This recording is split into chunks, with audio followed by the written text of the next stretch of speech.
Hey guys, Evanix here, and this is gonna be one of those videos.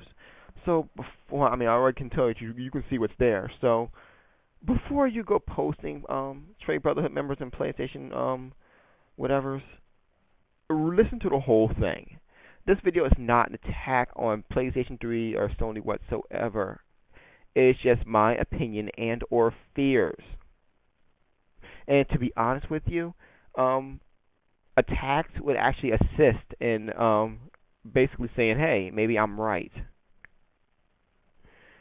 So just letting you know. I don't want to get into that. That's another video for another time. I'm just putting that disclaimer in right now. Um, Now this one's called Sony kind of scares me, and they do. They kind of discourage me from actually getting a PlayStation 3. Now, if you guys saw the conversion video, you guys know I've had a PlayStation 3 for a while. And to be honest with you, prior to that, I actually always found reasons to hate the PlayStation 3. But as I kind of got it, with the exception of PSN, I really did enjoy PlayStation 3.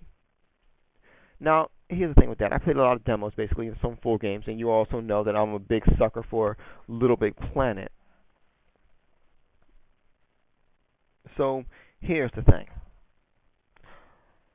Sony has their tactics, and don't get it wrong, everyone has their tactics, especially when it comes to the console war, with the exception of Nintendo. Yeah, I'm pretty sure they do, but I've never seen them. Anyway, Microsoft, their tactics are pretty outright in the open. If you can't see a Microsoft tactic a mile away, then you're not looking. That's just plain and simple. Sony is the same thing. While their tactics are a little bit more stealthy, the tactics are there. Their tactics are. This is one of my favorite tactics of theirs too. It's called the power of the PlayStation 3 tactic, and that's what developers would say, something like that, in terms of like, this game in this particular case, Uncharted 2 will not work on the 360. Okay. Now the same thing with Metal Gear Solid 4. So I'm going to bring that up again too. Now here's the thing with that. I've been looking at PlayStation 3 games versus Xbox 360 games a lot, okay? There has not been one graphical enhanced PlayStation 3 game that I have seen that cannot run on the 360. Now, by the way, let me stop right there and let you know I'm not defending the 360 of any type. I'm just saying this. I see what I see, and I'm using the 360 as an example, and I do in my other videos too, and let me tell you why. Because do you really think in your little mind that the PlayStation 3 game, that's exclusive to PlayStation 3 game, can't run on a PC? Come on now, seriously. Anyway, I just wanted to bring that up. Now, going back to what I was saying, that's one of the tactics. And graphically, I've not seen it. I'm talking about any graphical game that have ever come out on a PlayStation 3 can also be played on a 360. How do I know this? Well, here's the thing about that. The graphic cards that are in both of them, aside from being the video versus Raiden, or excuse me, ATI, are pretty much run and gun the same type of stuff. The only difference with the Radeon is that the Radeons cannot produce better quality shadows as an NVIDIA, and that's from pure PC experience, in my opinion. My graphics card that I've had before was a Radeon, and they just couldn't do shadows. They just could not handle shadows. But put that son of a bitch, as soon as I put a GeForce in there, a same amount of power too, it ran shadows very well. So I know that GeForce can run, NVIDIA rather, can run shadows pretty well, if not better than Radeon. Now, so yeah, I do know for a fact, both experience as well as technological standpoint, that graphically, PlayStation 3 versus 360 are on the same bar. That's serious. That's just serious right there. That's a serious fact right there. Now, however, some of you may notice that things look different on the PlayStation 3 when they do on the 360. That's from different effects. But for the most part, it's also one particular thing, and that's the Blu-ray. Now, the Blu-ray has one particular step over DVD, is that it holds more features, and that's where the whole industry part comes in. The part that says it scares me, because people will say, like, the power of the PlayStation 3, and the reality of it is that there really isn't too much quote-unquote power in the PlayStation 3 in terms of that, especially in Blu-ray part. Now, for the cell processor, I have to admit, I'm not really keen on processors in terms of knowing how they work, so I can't really comment on that particular part. I will admit when my weaknesses arise. However, here's the thing about that. Even with that, The Blu-ray. Now, what they don't tell you is that one guy, Christopher Batista, no, it's not his name, but he was talking about how Uncharted 2 would not work on the 360, and he is kind of stretching the truth a bit. Graphically, as I said, it will run, but however, he's not telling you that.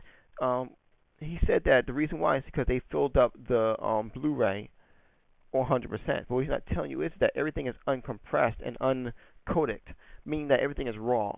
Now, what he's not telling you is that everything could be actually recoded and put back onto it, and you would save a lot of space. Let me give you an example of that. You guys know I like to run numbers, so here's some numbers for you. Let's just say that you have a dialogue, right? And this dialogue went from, if it was a WAV file, since WAV is the closest that I know is untapped, we'll say 500 megabytes, okay, per dialogue. So we'll just say 500 megabytes. Now, if you was to recode from a WAV file to an MP3, it would actually go from 500 megabytes to about, we'll say 6 megabytes. Now, if you was to go ahead and compress that into a WMA, it would go from 6 megabytes to about, what, 4 megabytes? So, while you think that's impressive, imagine multiple dialogues. We'll say 10. So 500 megabytes per dialogue, so which means that we'll say 500 megabytes, 10, so it means that 5 gigs, okay? Around there. So if that's 5 gigs of sound, right? 5 gigs of sound in terms of dialogue. Now, if you was to compress those 5 gigs into a MP3, it would come to about, let me see, 6, 12, 18. I don't really want to feel like doing math right now because I'm sick. So it would come to about 50 megs around there. Like I said, I'm not doing the math on hand. So it's around 50 megs. Now, if you go ahead and convert them to a WMA, it would go from 50 megs to about 42 megs to maybe even 39 megs, 38 megs rather. So yeah, that's one thing. A texture is the same thing. If a texture file is about if a texture file is about, we'll say 7 megs, we're just using that as an example, it's usually more than that, 7 megs, if you were to go ahead and change it to, like, we'll say from a TGA to a JPEG, it would go from 7 megs to about 4 megs. And this is truth, because when I was designing the Trade Brotherhood gear, for the clothing line, I actually had to do that on a couple of cases. I had to go ahead and change it from a TGA to a JPEG, which came out looking exactly the same, except for just smaller in size. But anyway, that's just something I want to tell you. Now, I'm not saying that Uncharted is going to be a bad game, because it's going to be a good game. Have you guys seen the gameplay? It's looking to be sharp. Okay, it's looking to be some serious fierce shit right there. So I'm definitely thinking about picking it up. And by the way, yes, I said picking it up, as in I do plan to get my PlayStation 3 back. But I'm just letting you guys know, just don't dig into the hype as much as you guys usually do. Remember, there's always an undertone or a small print when dealing with stuff like this. You know, I'm just saying. Anyway, I just wanted to let you guys know that and just speak my mind on that one. You guys have a good night. It's Definitely Sound. Oh, by the way, if you guys want to comment, go ahead and comment at the bottom.